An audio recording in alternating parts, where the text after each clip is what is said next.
mandate eza na ngone likambo ya mission mpona kobongisa mboka esengaki kaka mwana ya mboka asimba bato po tomona lelo makambo oyo tozomona avec impact na idéologie Fachi merci Fachi beto mwana ya mboka ya solo tala ndenge oyo kodesenclave commune ya Makala oyo banda 32 ans na 18 ya Papicho makambo boye tikalaki komonana te lelo grâce na yo nde bana Makala base retrouver bazwi makadam avec impact na idéologie nzelo ezorelie commune ya Kalamu na commune ya Makala Kwilu botala bino moko deja te beto yango oyo Fachi beto azana nu awa toza Kwilu manjengele botala bino moko transformation ya misala Fachi umela na yo balobi kozala mwana ya mboka ndezo tinda yo sala makambo ya malamu oyo bamisusu basali te lelo Makala batondisa mine sengo bato nyonso tu bakomi koluka baya kosomba mabongo na Makala parce que pesi yango vale elongoni na mokonzi ya mboka elongoni na gouverneur Daniel Bumba elongoni aussi na ministre provincial ya travaux publics Alain Chilungu misala ezomona na vraiment kitoko pe na elengi mexio aussi na ingénieur Beyadi Sofachi bao bazala toujours wana mpona kolandela misala ndenge ezosalama na kati ya avenue Kwilu longoni na bino nyonso tu yango to dédié mission kaka ndenge tolobaka na bato basoutenaka Usamati na télévision mosika balobi toza lokola na pape Milkanana na mama Katimba ya depuis Belgique et sans oublier ndenge tolobaka ya biso moko ya Paulin Katala Sheraton papa Denis Kamangu Wankwetu depuis Belgique Jean-Paul Vayanzambe Basman Kingala botala ndenge Congo ezobonga ya Clément Dangi balobi moto moko malam prof ya mboka oui. Comme toujours, moi je l'ai toujours dit, plus au visuel Zali, c'est qu'il y a un porteur de la vision. Plus au Moussale Salema, c'est qu'il y a un fondateur Mobo, Moutmobo et Anasté. Porteur de la vision. Maman Zana, Zomba, Fati. Tout ça, c'est la vision de chef de l'État. Longo, comme toujours, moi j'aimerais bien encourager. Étant un leader, il y a toujours ce qu'on appelle l'opposition. Mais l'opposition doit être pour les leaders comme étant boost de motivation. Et d'encourager mon candidat. Et à continuer toujours.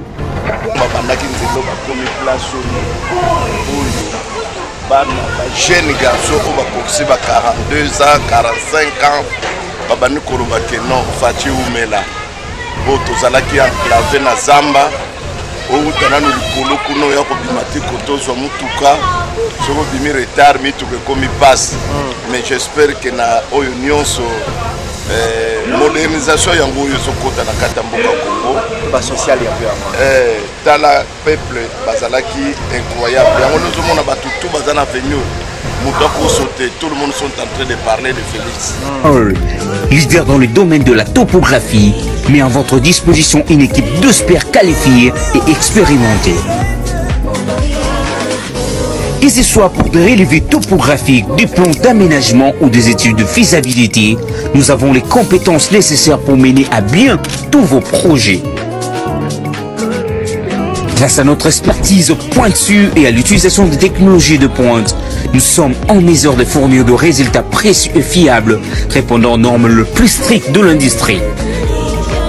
Notre équipe est entièrement dédiée à la satisfaction de nos clients et nous nous engageons à livrer dans les délais impartis. Que vous soyez un particulier, une entreprise ou une institution, Boussem Consulting Sahel est votre partenaire de confiance pour tous vos besoins en topographie.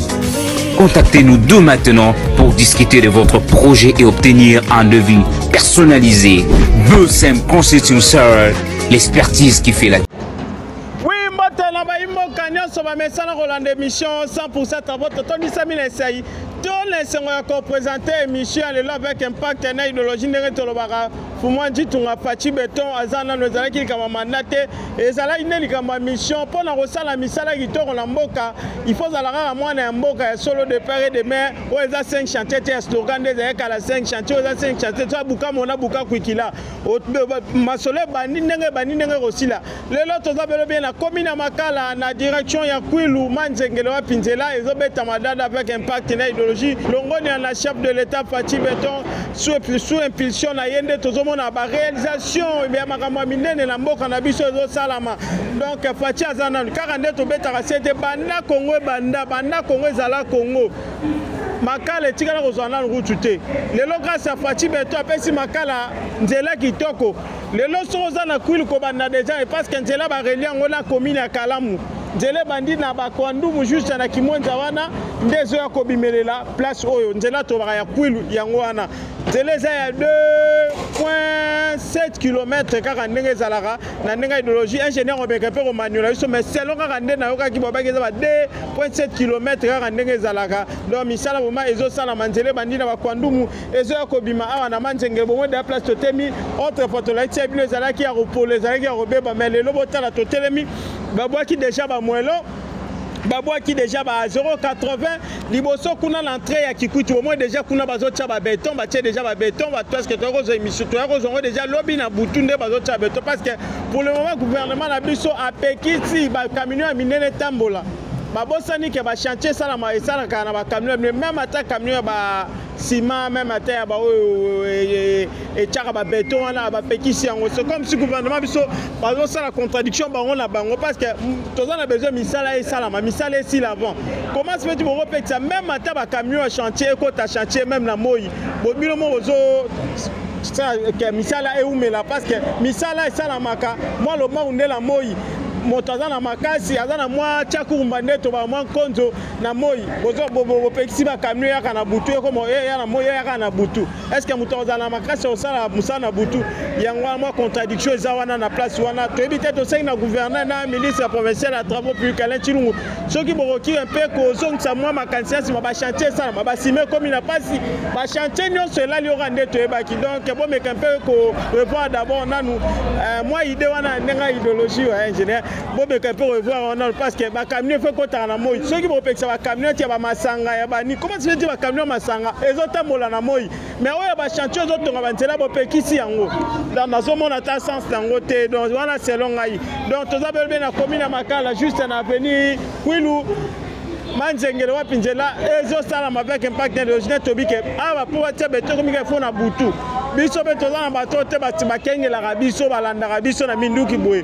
Congo insécurité za eza to lobi to wana tozo ko sa insécurité za na Congo ba mama ya mapa na micho bazolela kuluna na to jino solution na bango te donc bozo pesa ba pesa michindo mo fo botala peke mboke to vivre ndenge ni na ndenge idéologie photo za rappel pepe na ndenge idéologie parce que tant que ça là ça veut dire que misala msuto bando ya place uto okete parce que omo ça misala na butu biso be mo eto bimeza te to na mitu kate to na sema FO pecho kota système kuluna zo wana na ebite soki aboto la nyonso aotikene lokote Miangwana merci beaucoup nangi vraiment minga kolobeza te donc tozo continuer awa na route na biso ya Kwilu wapi bisala ezo sala avec impact na idéologie tolanda elongo na tonton mo bapwe tozonga nsima à suivre.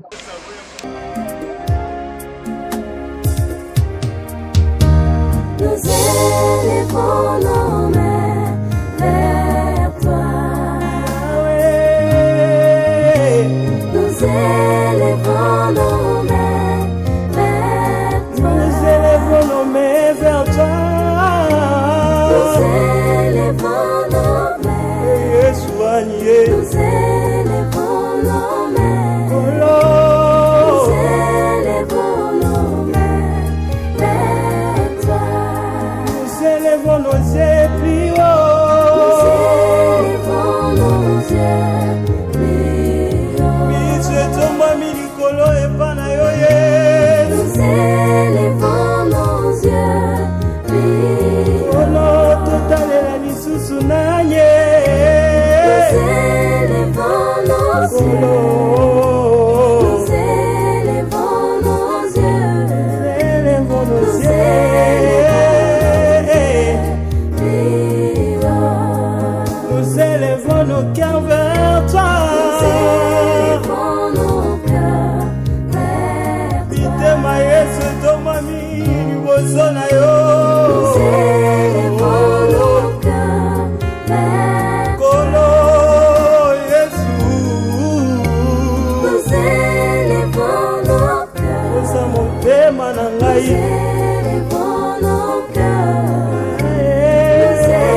Filusu utapopotama Nangolu na yo amoni lisusu Fais des miracles pour moi Jésus Fais des miracles dans ma vie Miracles dans ma vie Miracles dans ma vie Seigneur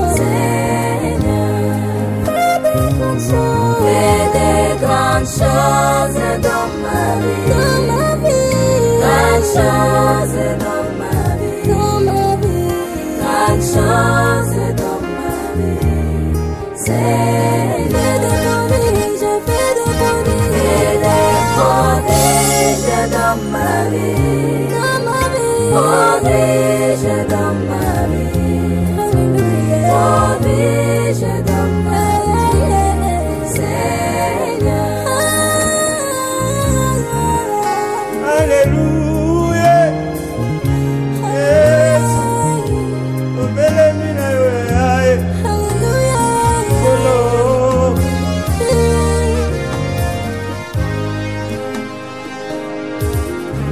Pira Pira Pira Pira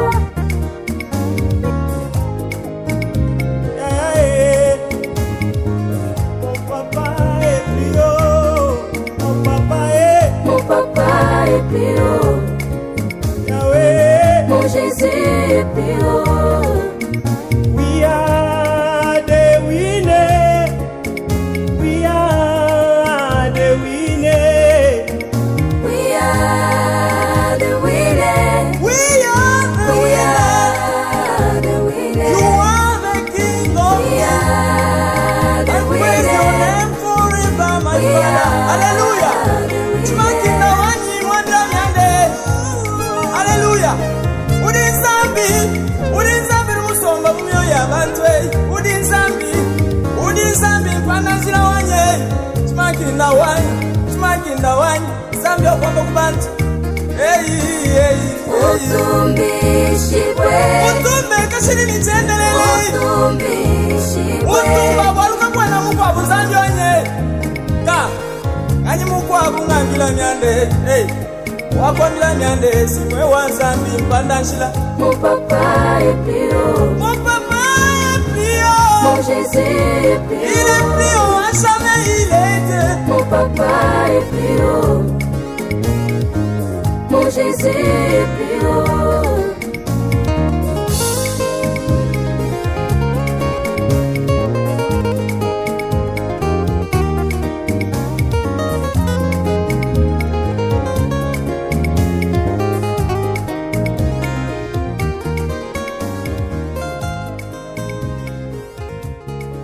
L'Éternel est bon, l'Éternel est bon, l'Éternel est bon.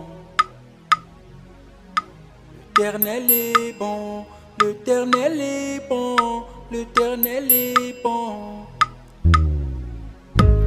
Chaque matin, dans son amour, le Dieu de la vie renouvelle sa bonté.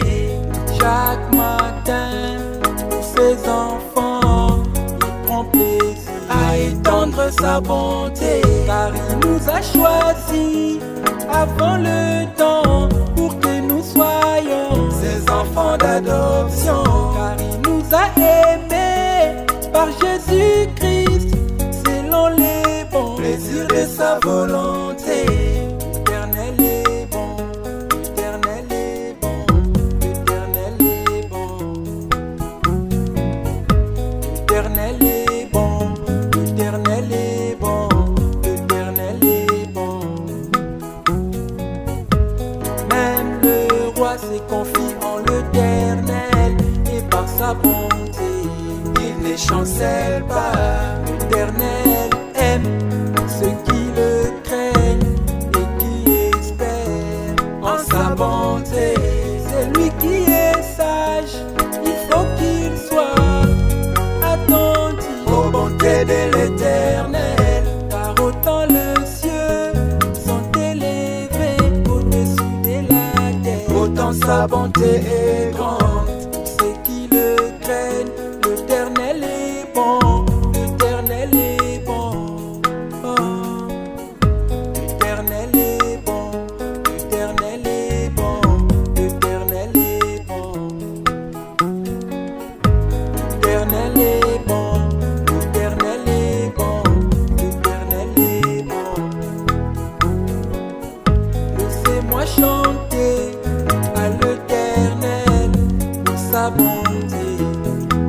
la justice qui délivre ma vie de la fosse, qui me couronne de sa bonté. L'Éternel oublie les fautes de ma jeunesse à cause de sa bonté. Il me pardonne pour ses souvenirs de ma pauvre vie. L'Éternel agit selon sa bonté.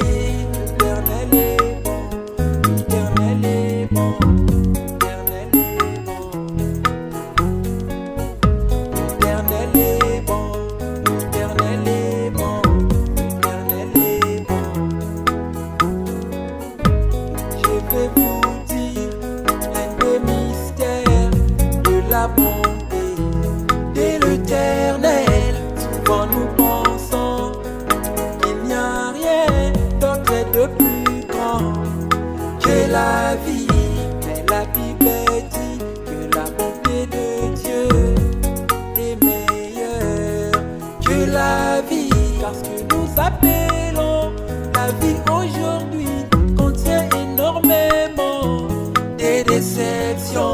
Je vous en supplie, la bonté de Dieu n'est pas pour nous un acquis.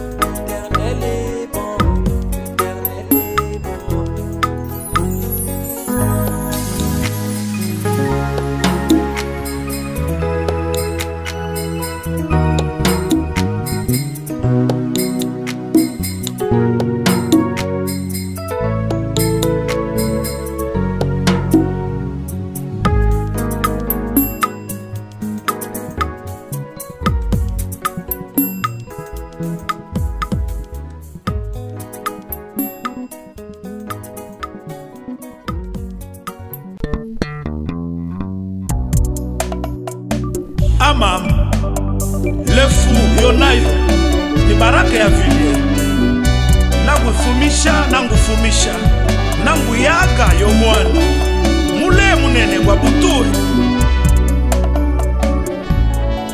Chandy Coq. Ah, mwalimu Océan. Nous vous avons dit que nous allons moderniser les Kiembadi. N'est-ce pas ça la modernisation?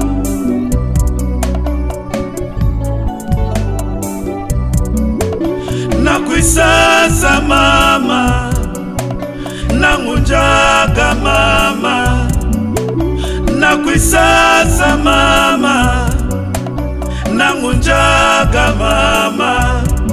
Ndende mutue mama, ni mcha mundu kwenda. Ndende mutue mama, ni mungu kwasha kwenda. Nokulongai, nokosai mama, nokosai ni jami. Leni butue mama, ni mcha mundu kwenda. Leni butue mama, ni mkukwasha kwenda. Lele ndo munjaka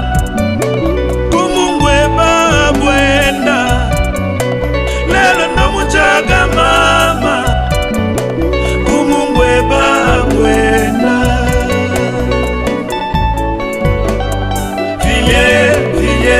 Vile nyambi, ko wandumine, bonjeba, ko wandumine, bombenga. Mwebel fasi ingi ya mimi, ubutua.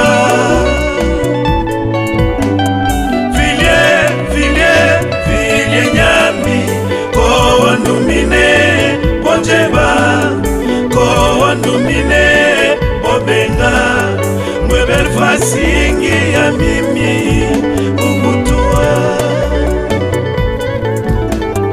kumbwalile kumwanda vya kumbwalile kumwanda kumbwalile kumwanda vya kumbwalile kumwanda vile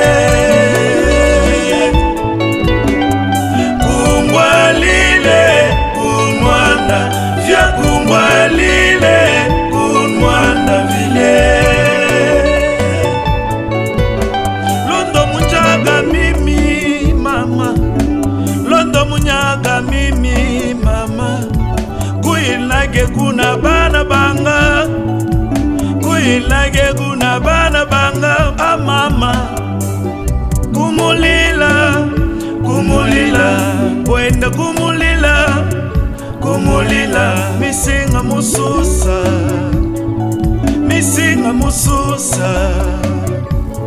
Kazobe, kazobe, kazobe. Vile nyambi, ko wanumine, bonjeba, ko wanumine, bombenga. Mwebel fasingi ya mimi, kubutua.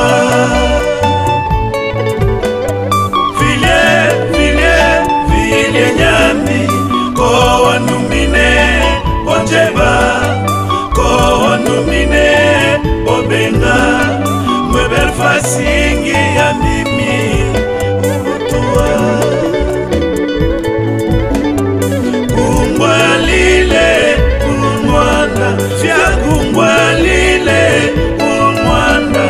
Kungwalile kunwanda fya kungwalile kunwanda vile.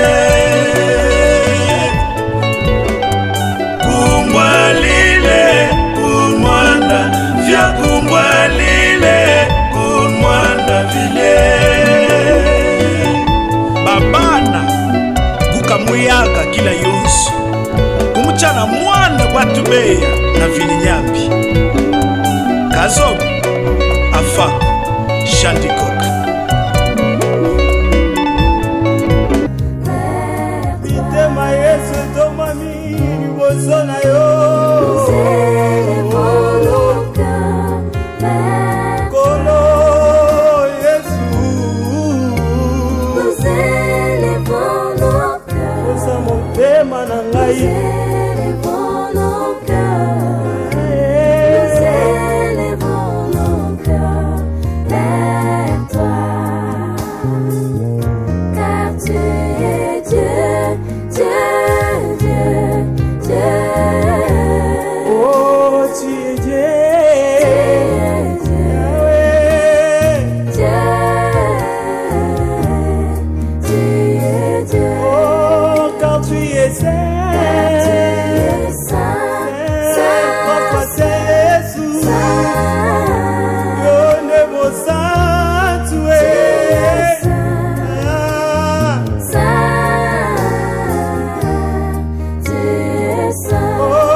Fais des miracles pour moi, Jésus. Miracle dans ma vie, miracle dans ma vie, miracle dans ma vie, Seigneur, fais des grandes choses dans ma vie, grandes choses dans ma vie, grandes choses dans ma vie, Seigneur, je fais des prodiges dans ma vie, prodiges dans ma vie, prodiges dans ma vie, Seigneur. Alléluia. Yes. Obelemina wewe.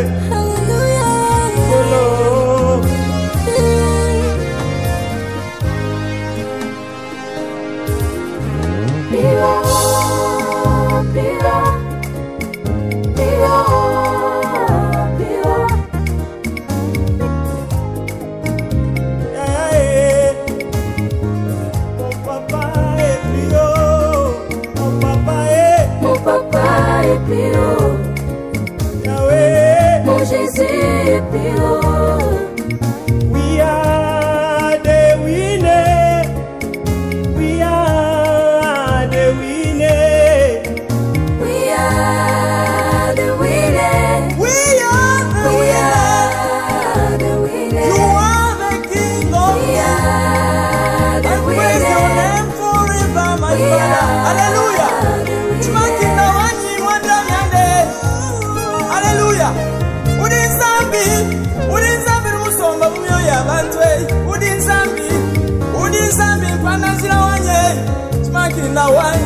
Maginda wani, Zambia kwamba kubantu. Mutumbi shibwe. Mutumbe kashiri nitendelele. Mutumbi shibwe. Mutumba waluka mwana mukwa buzanjo nye. Ka, kanyi mukwa bungambila nyande. Wakondila nyande, simwe wanzambi mpandanshila. Mupapa epio. Mupapa epio. Mon Jésus epio. Il est pio, à jamais il est. Mon papa epio. Mon Jésus epio.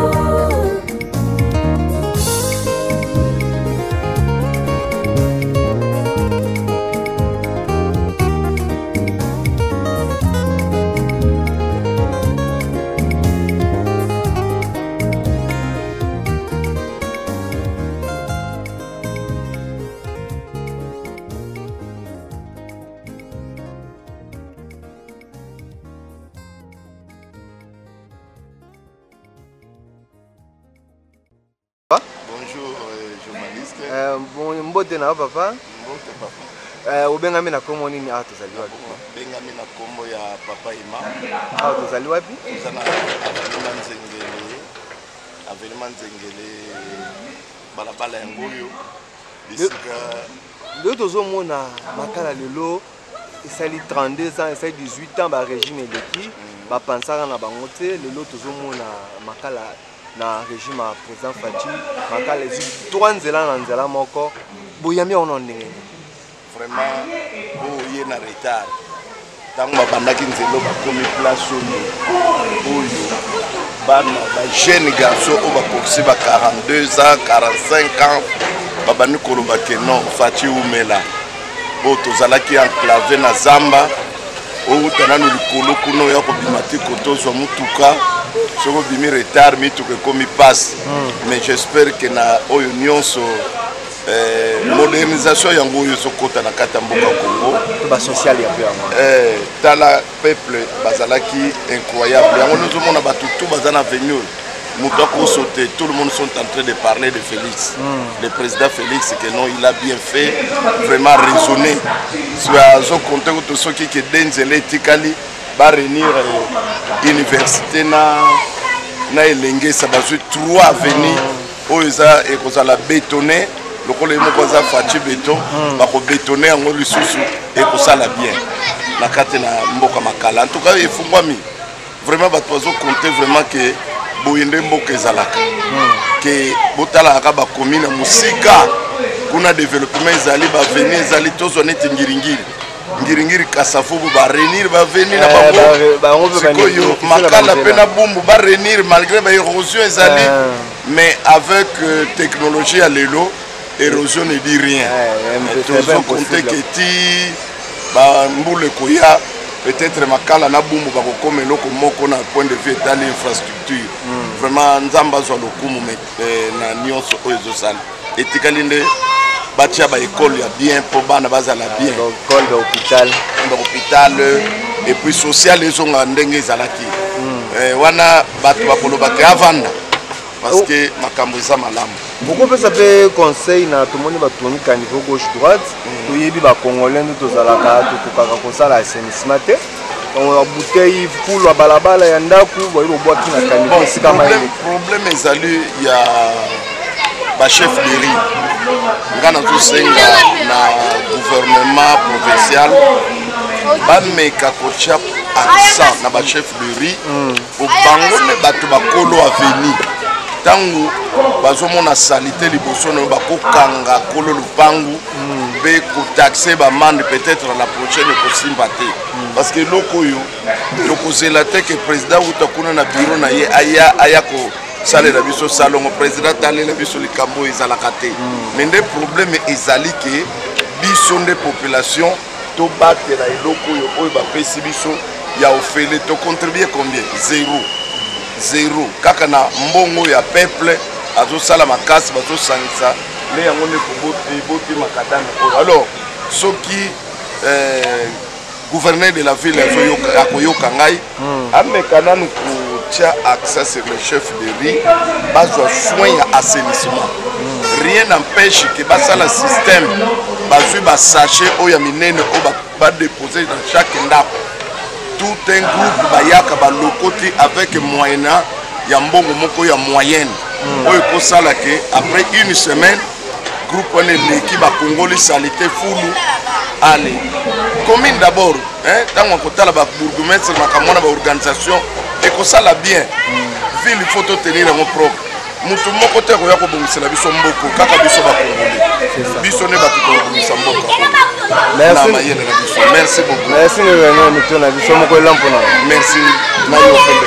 Mboka Mbote obenga yo akomoni komona nga Jonathan. Jonathan tozali wapi? Tozala makala. Précisément wapi? Précisément na Manzengele. Yo tozomona bazutunga biso na nzela na makala kwilu kimwenza ba enveloppe ngosusu tina Manzengele boyami yango ndenge ni lokola ba congolais. Bo to sepeli makasi na makambo mokonza mboka saleli biso na makala. To sepeli ba makasi mais eloko to beta sete mingi. Tango azosala boye atalaka mingi ba bugumestre na biso basala eloko te. Banda batia ba bugumestre na biso babanda kaka na komi kolia mbongo. Mais suivi na biloko o mokonza mboka ba osalila biso ezate. Ya ko sala bo atiki ba bugumestre avani na bango. Population nde babwaka basalite komo boucher ba terrasse. Suivi pe lokola ba bugumestre ezate yango mona misala mokonza mboka ezotambola te po ba bugumestre o atila biso. Bango misala bango bana ba commune koliaka ba mbongo mais suivi ya misala mboka bazolandela te. Bilobozolo ba j'espère que gouverner ni atalaka ba bourgmestre ayoki mbela wana ako sanctionner bango pe bakobisa bango bakota na misala. Le tozomona batongeli biso ba caniveau gauche droite pour kopesa pe conseil na population pe o basalaka. Bon population na biso na opesa bango kaka conseil moko. Soki bozozwa soin ndako na yo eza ndenge mo pe ozwa soin oyo ya biloko mokonza mboka saleli biso. Soko ozozwa basalite na ozoya kubwaka na terrasse na ba caniveau. Lobi oyo cause ba problème ba inondation ba ndozongela bino kala bandako yo moko banozaka bien te c'est que yo moko doit charge ya basalite na yo bwakisa na poubelle côté basalite ko ikozala l'autre c'est que basaka ya le banini okoloba na gouverneur de la ville Daniel Bumba na président Fatou baza ba initiative ya misala. Bon liloba liboso ya kosenga bango zaka merci ande to moni prince koti ya makala mais basaka pe suivi ya o ba saleza te kadi basaleli biso batiki wana esi ko ba bugumestre na biso baza trop akolala batambolaka te banda makambo banda babando sa prendre non to moni bugumestre te azotambola te mais boyebi kombo na été boyebi kama toyebi été. Merci nous allons mettre na biso mokola mpona. Ah merci. Na kontika ka idéologie ndenge tokube na rémission 100% na voto soutenir ma bonne wa chef de l'état to le marché de la théâtre comme ba libérer ba passager to ba vitesse kana to patake to tuna ndenge ni misala kwa sababu na ndenge ni lokasa patika to ko ndenge ni ya kabila ya mkuka ya tena ko salaki kwa différence kwa ba mettre kwa interdiction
tokumbelaka émission 100% travaux tala ndenge totondisami na sende tolobaka pachi eza nango likambo ya manda te ezalaki likambo ya mission mpona kosala misala ya kitoko mpe mpona kobongisa komi na makala esenga kaka mwana ya mboka ya solo de père et de mère avec impact na idéologie oyebi déjà ke so tozotambla keyebe seke ingénieur lui aza mpe wana ye mpe su moto amanga tobengaka egénie moto abwani ana ndenge ya idéologie ye nde amaniolaka mpe asplikaka makasolo yango ndenge kaka esengeli avec impact na idéologie mbote no ingénieur lui bayimboka bazolela bayebi kolo okibi bango baomona su moto asplike bango aza te bango mospike bango terre te nazali nakimbango te nazali bacontretan moi trop mais nazali oui lelo toye lelo awa déjà na direction ya Kwilu misala eza boni.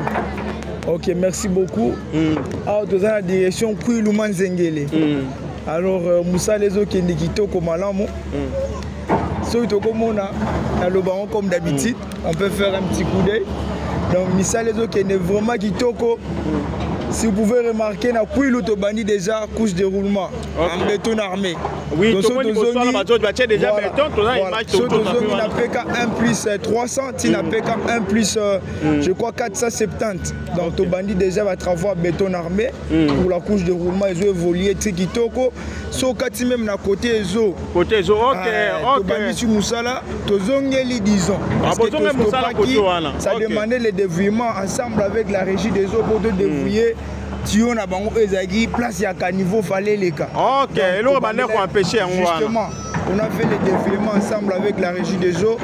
Tout est déjà dans les bons, on a repris les travaux. Donc présentement, tous en a tronçon Manzengele Kwilu. On peut bel et bien observer les amis ça là, il y a chaussée. On a un niveau, il y a sous-couche de fondation. Okay. On est en train de faire l'étalage des, comment dire, des moellons. Des moellons, ok. Voilà, des moellons. Et pour une épaisseur de 50 cm. Donc, mais ingénieur, tu m'as dit que il n'y a pas beau salon pour voir qui va sable. Sable, la vision de basé la calamu. Pour voir qu'on peut l'animer, mais qui m'a banga. En tout cas, merci beaucoup pour la question. C'est la sagesse apparemment qu'on appelle ingénieur. Oui, la question. Voilà, merci beaucoup. Pourquoi? Parce que nous sommes sur un terrain purement marquagé. Ok. Non pas seulement marquagé, mais aussi le sol est bourbier. Donc rempli de boue, rempli des immondices. Donc les sols et les sous-sols est purement vraiment marquagé, mais aussi rempli des immondices. Question de stabiliser, question d'améliorer les fonds. Question d'améliorer les sols. Question d'augmenter la capacité portante du sol support. Donc il est question, avant de faire les rechargements des moellons, de commencer d'abord par les sables, de commencer d'abord par les rembler en sable blanc. En purge. Donc l'autotique en profondeur normale la chaussée, non, on a outrepassé environ 20 cm, 30 cm. Tout ça lui remblé en sable blanc. Donc voilà la raison. La raison est ça, pour stabiliser quand même les sols support. Donc voilà un peu la raison. J'espère que bateau va technicien va comprendre bien. Même les techniciens mais va comprendre l'explication non expliquée. Oui, le lot au déjà qu'on a bâti béton, après déjà tout le camin qui va jouer à mono. Après pour retirer la biche béton, parce que tout soit mis tout bio côté monsieur Bobaki béton, mais comme au parti monsieur pour retirer la biche au bouton, on a évité différentes années comme monsieur Pouani. D'ailleurs, parlant déjà du fond qui est purement marquagé, le sol support. Donc, état technicien, on ne peut pas mettre les boutons. Comment dire les bitumes, tout ce que vous pouvez dire. Soit l'enrober. Non. C'est que Bota chaussée béton. Donc, comme il a été dit, comme il a été prévu. Comme il a été dit, je reviens dans Maloba, il y a gouverneur. Gouverneur Daniel Boumba. Mon Maloba qui va chaussée Nyonzo actuellement dans la ville de Kinshasa. Surtout à Makala. Dans l'Obéla, surtout à Makala. Parce que le système est à Makas. Donc, c'est ça le béton armé. Oui, tu sais que ça veut dire que Nzela est Kwilu. Oui, Nzela Kwilu, Soukanangwango. Ok. Et Bandi, Banana. Badiangundu, Bakwandungu, merci beaucoup pour la précision. Et ça, la Kimwenza, Bakwandungu. Station Moreza, la Rapembeni. Juste, merci beaucoup, Bakwandungu. Puis le Bandiwana. Si coulé combien de kilomètres? Manzengele, croisement qui monte à Manzengele, 2 km 460 mètres. Donc, on a un projet Kwilu.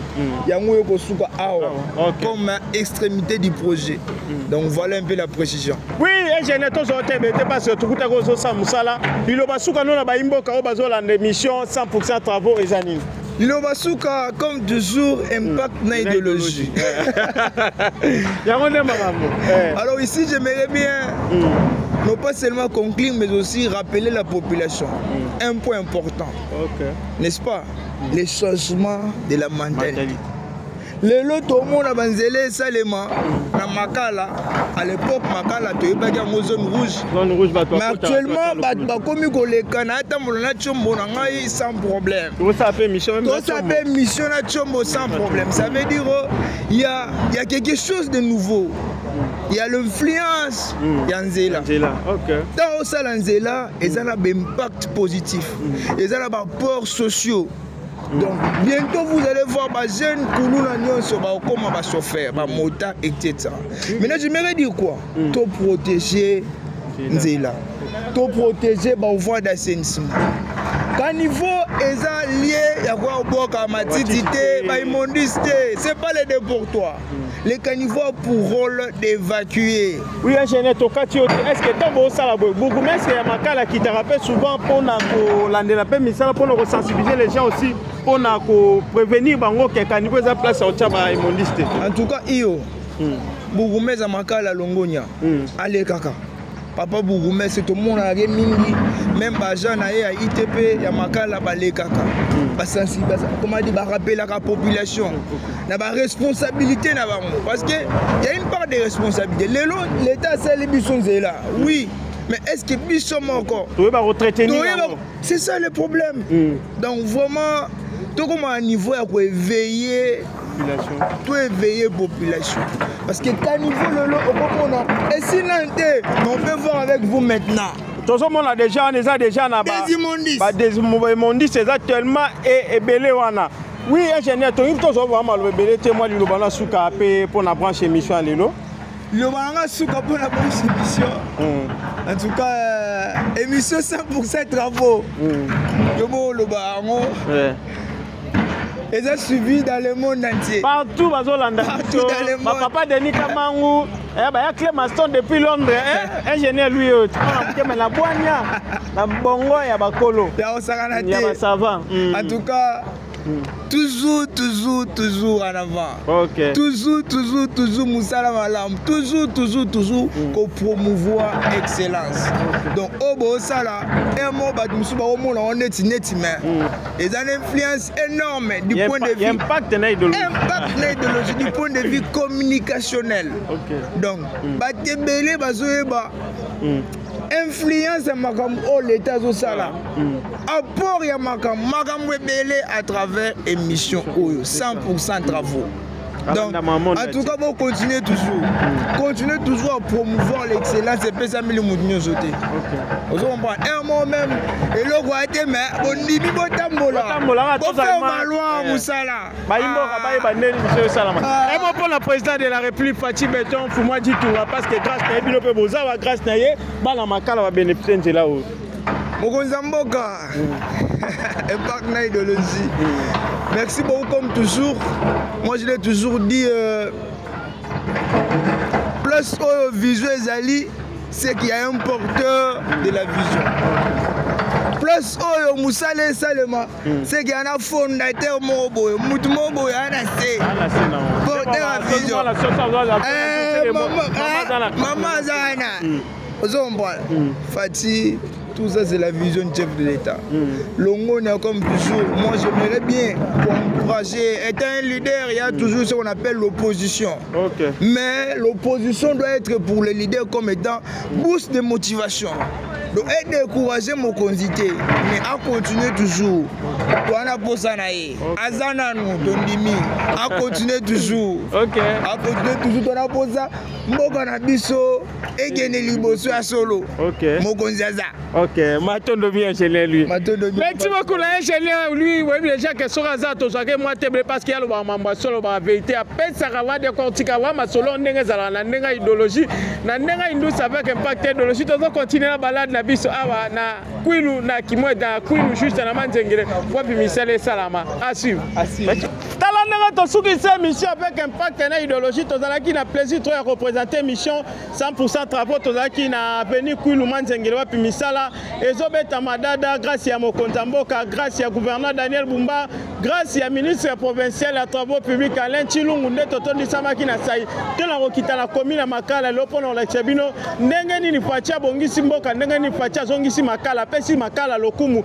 o Kabila ebaki te pendant 18 ans o Mobutu abetaka kara ebaki te so Makala ezala wapi ya ba bibi mosusu Kabila otuna mamo libi Makala c'est quoi Makala ezani babi eza sac ya Makala ba yaka na ba remorque ndoka neza ya commune donc yango facha reconnaître ngo parce que moi na mboka atambola beta tour beta idéologie awa fumwa ditunga fumwetu to saki dilo abuni bana Makala batombeli yo moka koswa na ndenga idéologie parce que ba pensaka te ba bulaka te ke Makala to manzenge roto rotanzela mais grâce na yo na sous impulsion na yo na sous idéologie na yo leadership na yo lelo Makala ezunzela bana Makala ba novanda pe alali oka victoire gambela ezoleka liboso porte soka epe na moto mbala mo kisela liboso porte o etikala osala mate donc biloko boeza biloko ko ya kokumisa mokonza mboka ya kopesa meki ya kokindel susa sala su ya koleka même ataba komitoki susu aveni mopulu bazo fungola déjà et kobima tine lengesa o etikala jamais ko ça donc Makala ba bazo désengorger yango bazo fungola yango Makala ezaki enclavé bandanza masala mokili longoni na mokonza mboka longoni na gouverneur Daniel Bumba encore longoni na ministre provincial à travaux publics Alain Chilungu longoni aussi na ingénieur Beya Babili sa mokonza la toujours na biso et longoni na papa na biso Olivier Kusapa mais aussi na ingénieur lui azala toujours na permanent pour na koyanola na mituna biso merci na tonton Mobawa za devant la caméra pour na kozola bilo Babili kitoko bozo mona ya sengo neto wa impact na idéologie tonton Mobasala ki ana mafuta ya luboko obi bafuta ya image so bomona ke Fabrice pe mwazo bima mwa nini boyeba ke tonton ba caméra ne moi bien na ndenga idéologie na ndenga indusa merci beaucoup na papa Milkana na merci na mama Katimba depuis Belgique merci na ya Clément depuis Londres na Isewana motema ya mama na biso Hélène Mbimbi et sans oublier prof ya mboka salon andi na Isewana babi ya biso mo ya palais et sans oublier papa Denis Kamangwa kwetu Jean Papa Nzambe Bazman Kingana na Paris Eric Divite Lukamakambu CTM na Londres CTM babi to boka kayo mingi babi ba mise ba boka mais biso to boka na ndenge na biso CTM na Londres babi motomoko malamu babi Usama Tina TV yango yo pesa makambo zo makambu na ndenge de to kutani bala sima sonza mazongi te bye bye olobi ye nini yango mama les opinions surtout bana bazana Londres ba diaspora surtout agence France Clément Dangi yene impact na idéologie pona ba France na bino ai balobi Clément Dango zalaki wapi papa mama ndeko soki olingi kotinda biloko na yo avec assurance pour sécurité balobi ta l'agence yango France ya papa na biso Clément Dangi oye yene impact na idéologie pona assurance biloko na bino ndeko ndimelanga balobi awa atatonga ya pamba ekomaka avec sécurité pe assurance botala bino moko ndenge conteneur etondi na biloko ya bato balobi ya Clément Dango ozalaki wapi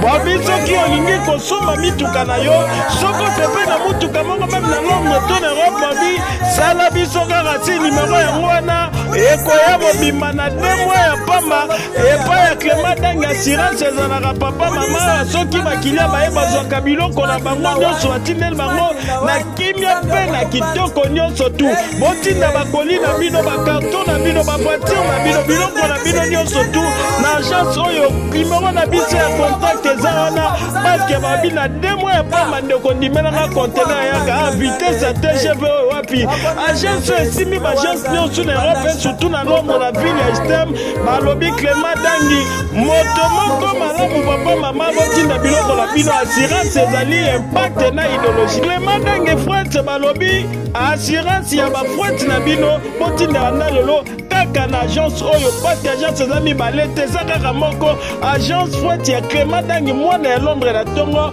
mpe na ville ya Houston botinda biloko na bino ekoya kitoko mpe na elengi agence fwet Clément Dangi assurance ya bafwet na bino kei puis